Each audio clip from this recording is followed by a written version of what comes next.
வேறு எதுவும் முடியாத போது இந்த அன்பு நம்பிக்கையை தருகிறது. தமக்கு பயந்து தமது கிருபைக்கு காத்திருக்கிறவர்கள் மேல் கர்த்தர் பிரியமாயிருக்கிறார். சங்கீதம் 147:11. நான் உங்ககிட்ட ஒரு கதையை பகிர்ந்துக்க விரும்புறேன். 21 வயசுல உங்க வாழ்க்கை தொடங்கி இருக்கணும்.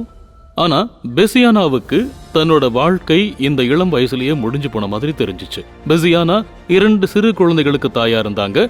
ஆனா அவங்க ஒரு விதவையும் கூட. உலகத்துல பெரும்பாலான பகுதியில தன்னோட கணவனை இழந்த பிறகு பொதுவா அவங்க திருமணம் செஞ்சுக்கலாம்.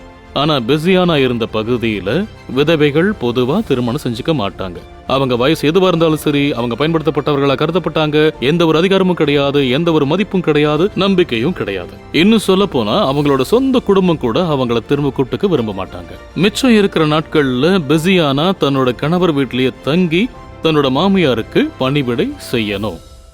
ஆண் குடும்ப உறுப்பினர் ஒருத்தர் அவங்கள மார்க்கெட் கூட்டிட்டு போறது மட்டும்தான் அவங்க வெளியே போற நேரமாகும். அதுவும் வாரத்துக்கு ஒரு தடவை மட்டும்தான். அதுவே பெரிய விஷயமா இருந்துச்சு. அவங்க இத பத்தி சொல்றப்போ இப்படி சொல்றாங்க, என் வாழ்க்கைய முடிச்சுக்கிறது தான் தப்பிக்கிறதுக்கான ஒரே ஒரு வழின்னு நான் நினைச்சேன். 21 வயசு பொண்ணுக்கு எவ்வளவு வேதனையான ஒரு வார்த்தை இது. ஆனா அதுக்கப்புறம் பெசியானா ரகசியமா ஒரு கிறிஸ்தவ ரேடியோ ஸ்டேஷனை கேட்க தொடங்கினாங்க. வார்த்தைகள் மூலமாவும் இசை மூலமாவும் அவங்க இயேசுவை சந்திச்சாங்க. அவர் சொன்னது இதுதான், நாளுக்கு நாள் தேவனுடைய அன்பு என்னுடைய வெற்றிடத்தை நிரப்புவதை நான் உணர்ந்தேன். அதுக்கப்புறம் அவங்க சொன்னாங்க, தேவன் இளம் விதவைகள் மேல தனக்குள்ள அன்பை ஊத்துனாரு, அவங்களுக்கு அவர் ஊழியம் செய்ய தொடங்கினாரு அப்படின்னு. சரி, அவங்களுக்கு செய்யற ஊழியம் என்ன? உங்க வாழ்க்கையில இருந்து யாராலையுமே எடுக்க முடியாத ஒரு நோக்கத்தையும் நம்பிக்கையையும் உங்களுக்காக வச்சிருக்காரு. இப்ப ஒருவேளை நீங்க இந்த 21 வயசு இளம் விதவைக்கு என்ன நல்ல செய்தி இருக்குன்னு கேட்கலாம். ஆனா எனக்கு பதில் தெரியும்.